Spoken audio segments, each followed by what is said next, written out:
to learn how you can create your own customized pop-up messages inside of SharePoint, ensuring that your users can see urgent key messages that gets overlaid over your SharePoint intranet, and they have to read them before they can cross it off and get back to the SharePoint homepage?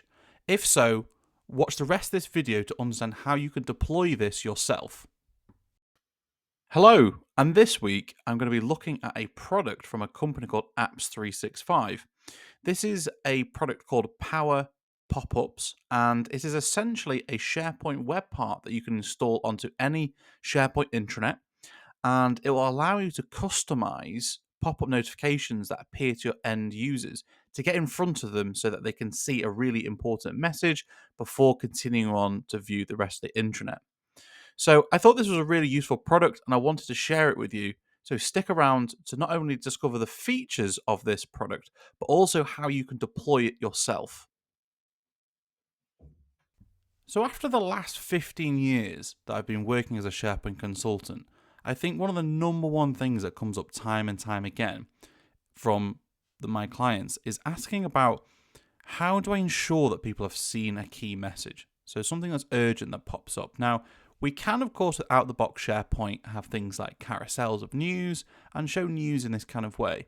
But it's not necessarily really in the user's face and preventing them from moving on before they've seen that message. So there's all sorts of key messages you might want to be getting out to your users, whether it be maybe letting them know that a fire alarm is going to be tested today, maybe a VIP is going to be within the office, or just a reminder that maybe there's a deadline coming up and people need to know about it. Whatever it is, there's often a lot of reasons why you might want to ensure that people are getting a message popped up right in their face before they continue to use the SharePoint intranet. So I'm going to show you a web part which is offered by a company called Apps 365. And the app is called Power Popups. And this is what allows you to create these bespoke notifications that appear inside of SharePoint. Now it's really simple and easy to add to a page. All you need to do is click on the edit button and just add in like a normal web part, click on the plus button, and then you can just search for Power and you'll find Power Popups. Now you will have to install it into the SharePoint Admin Center first, and I'll show you how to do that at the end of this video. But again, it's really simple. It's a two-step process. But if you're not a SharePoint admin, you will need the help of a SharePoint admin to deploy it. But once you've added the web part to the page, it couldn't be any simpler to configure. And in fact, what I'm going to do is I'm just going to move this into the middle of the page, just to give a bit more space so you can see what we're doing. Now, you can see in the middle of the web part is a rich text editor, meaning that we can make text bold or underlined, or we have hyperlinks. Now, this is the text which is going to appear in the pop-up. It's not going to appear on the actual page. Whereas the text which is here, this will appear on the page. So you don't have to have that if you don't want it. You can completely remove it. And in fact, I'm going to show you a way that we could even hide this whole web part. So if you don't even want someone to have to click the read more button, for example, you just want it automatically open, you can achieve that as well. So to edit the web part, we just click on the pencil like we're editing any other type of web part. Now there's a couple of different configuration options we've got here. We've got the trigger configuration. Now the trigger configuration is one of three things. It's either a button, so we can have like a button appear here. It's a link, which if I just click on apply, you'll see that will change. And it's just a smaller bit of sort of clickable text here. And actually this fits quite nicely with some of the SharePoint designs I've seen recently, which go with a very simplistic piece of text with an underline type hyperlink look instead of larger buttons. Well, the third option is an image. So we can add in an image into here, and you can see here's the logo of the Power Popups from Apps 365. I'm going to go with the button option here and just click back on apply. And of course, we can change that text. If we don't want to say read more, maybe it's something like open. We just click on apply, and there we go. That's what the button will then look like. So if I click on content configuration, there's some more options in here. Now this is essentially how we can configure the pop-up message which appears. So at the moment it's set to be 90% width and 90% height, but maybe I wanted to actually make that smaller. So maybe let's say, for example, I'm going to make it smaller. So I'm going to put it down to more like 50%, like so. Just put that to 50, click on apply, and then when I click on republish, now when I go and click on the open button, you can see now my message is much smaller than it was when I was showing you at the very beginning of the video. And again, now I've got a bit of a scroll bar because the box has actually got a bit smaller. Again, I'm just going to go back into edit mode to edit the web part and look at some more of these options. So again, we can make this based on either percentages of the page, or if you know exactly the size you want, you can also specify that with the pixels as well.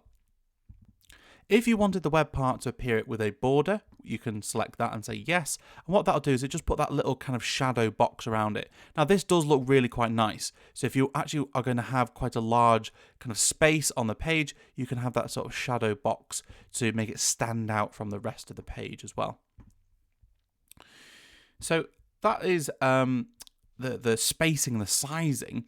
But we can also specify when we have a pop-up whether it's going to be a rich text, so that's what we're using here, or if we wanted to, we can make it bounce straight to a page URL, which basically means that we can use this as a redirect to a page if we wanted to. Now this is really useful if you're looking for a short-term fix for a redirect from a page which maybe gets a lot of traffic. And actually, you don't have to have them click on this button. You can just automate it. I'm going to show you that in a second. That as soon as they load the page, it could automatically bounce into another page. So again, I've been asked quite a lot in the past before about how do we create redirects on pages, especially when you're working on a page or taking it down for maintenance just for a short period of time, or maybe the page is no longer relevant, but there's a lot of links which are going to that already. You can apply a redirect.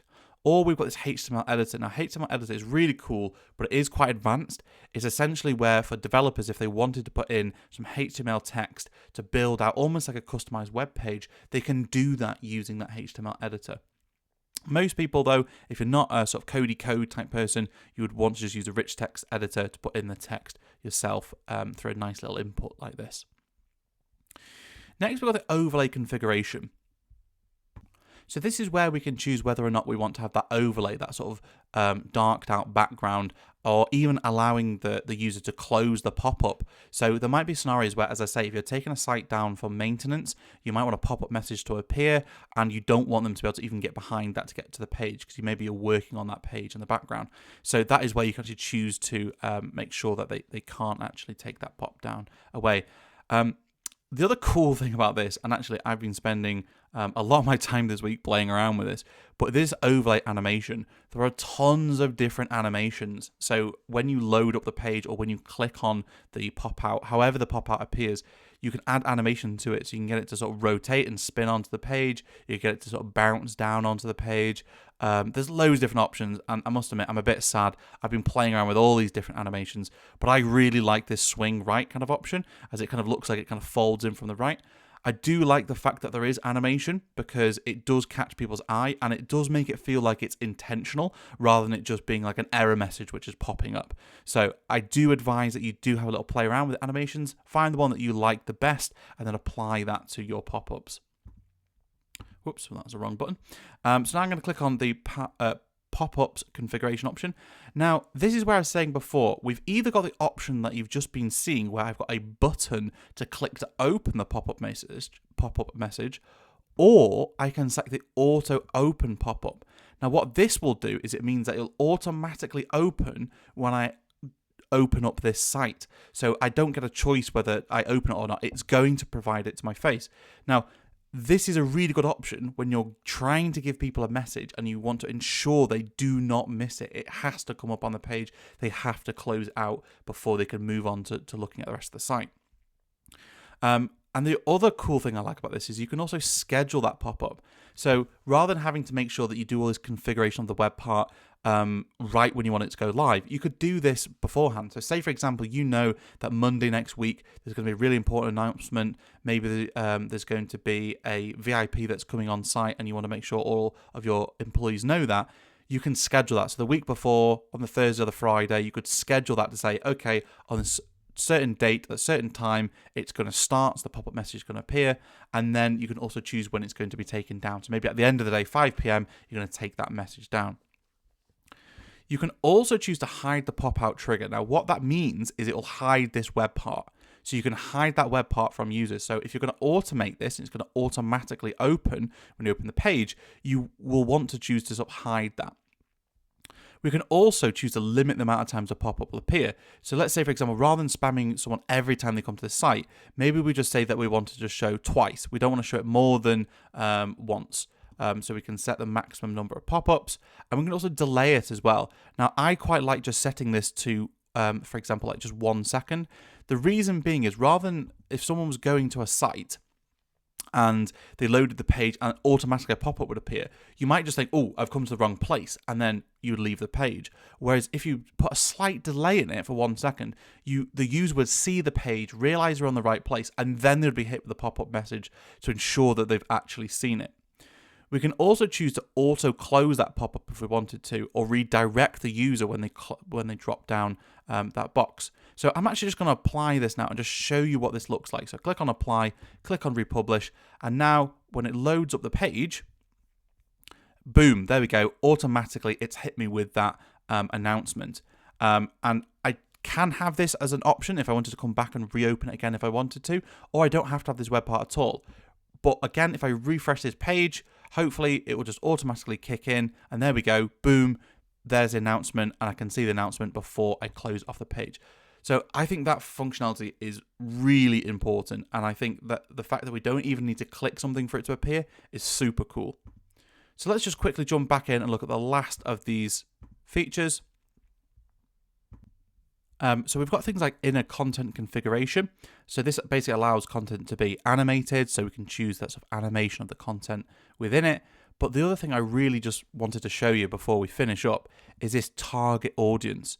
So this is really cool because we can actually then target who sees these pop-up messages. So if you don't want everybody to see them, what you can do is you can enable audience targeting, and then you can specify the certain SharePoint group that you want people to see. So you can either go ahead and create your own SharePoint groups to specify exactly who should be in there, or you can use the out-of-the-box SharePoint group. So say, for example, I'm going to set this to visitors, so only the visitors who have the read access to this would have this pop-up message. And as I say, this would be perfect for if you were doing maintenance on your SharePoint intranet site. So only visitors would see it, whereas the owners, the admins that are working on the site wouldn't be hassled by the pop-up message as they were working on the site. So again, that's something really useful that you could use. Or you can actually have individual users. So if you're in your security permissions, you've listed out individual users, you can also specify specific people that you want that pop-up message to appear to. So it really is very customizable, very configurable, and it's a great way to ensure that your users are seeing those pop-up messages. It's worth mentioning that you can have multiple pop-ups appear on one page. However, Apps 365 do recommend that you only have one automated pop-up on a page to make sure that you don't sort of get tripped over multiple times by an automatic pop-up appearing. However, you can have, within reason, as many as you like, which are the manual click pop-ups on the page. The very final thing I want to show you is how simple it is to deploy this into your SharePoint Admin Center. Now, as I say, you do need to have the SharePoint Admin role to achieve this. So if you don't have that, you probably need to speak to your IT department for them to deploy this for you. But literally, it's a 5 minute, not even 5 minute. Let's see how long it takes me. So there's actually two ways of installing Power Popups into your SharePoint environment. The first way is to go to the app source, which is the Microsoft kind of marketplace, if you like, for different applications that you can install into SharePoint. And there will be a link in the comments below and also in the description of this video to shortcut this, or you could just search an app source for Power Popups and find this. All you then would need to do is click on Get It Now, which will then bounce you through into essentially your own SharePoint environment. In which is the SharePoint store, and then it's a case of just then clicking on to add to app site, and that will get it into your environment. Now, this obviously is quite a quick way of doing it, but the second way of doing it essentially is if you're wanting to get the file directly from Apps 365 themselves, you can go to their website and you can purchase it and get the file directly there if you wanted to get a bit more information on it before you were to install it. So let's look at that second way of doing that as well. So the first thing you'd need to do is go to the Apps 365 website. Now you can download a free trial from here as well. So you can download it and get a free trial for 7 days. And then after that, you can then purchase it. A license at the moment is around £999 pounds a year. And this works on SharePoint Online and all of the modern versions of SharePoint. It is for one site, so if you're just using it for intranet, you could do that. Whereas if you're looking at using it across multiple sites throughout your whole organization, then there are other license packages as well. But once you've got that, what will happen is you'll get a file that you can then install into your SharePoint Admin Center. To do that, all you need to do is go into office.com, click on the Admin Centers on the left-hand side. Once this loads, you'll then click onto the SharePoint Admin Center, which is actually under the Show All option. Then click on SharePoint. Once this loads, we're then going to click onto the More Features, and then we're going to click onto Apps to open App Catalog. If you've never been into the App Catalog before, it might just take a few minutes just to provision. It will just say that it's creating a site. And then all we need to do is click on Upload.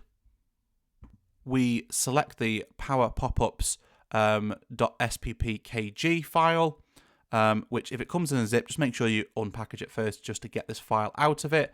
Then click on Open, just open it up down here.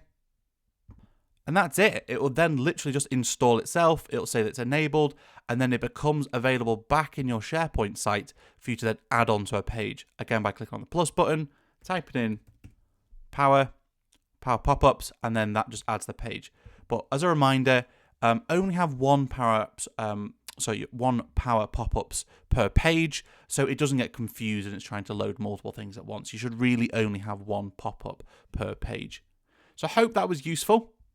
You can find a link to Apps 365 as a pinned comment below and in the description. And if you have any troubles with SharePoint and you're looking for a SharePoint consultant, my contact details are also in the pinned comment and description box. Thank you very much for watching this video. And don't forget to subscribe for future content.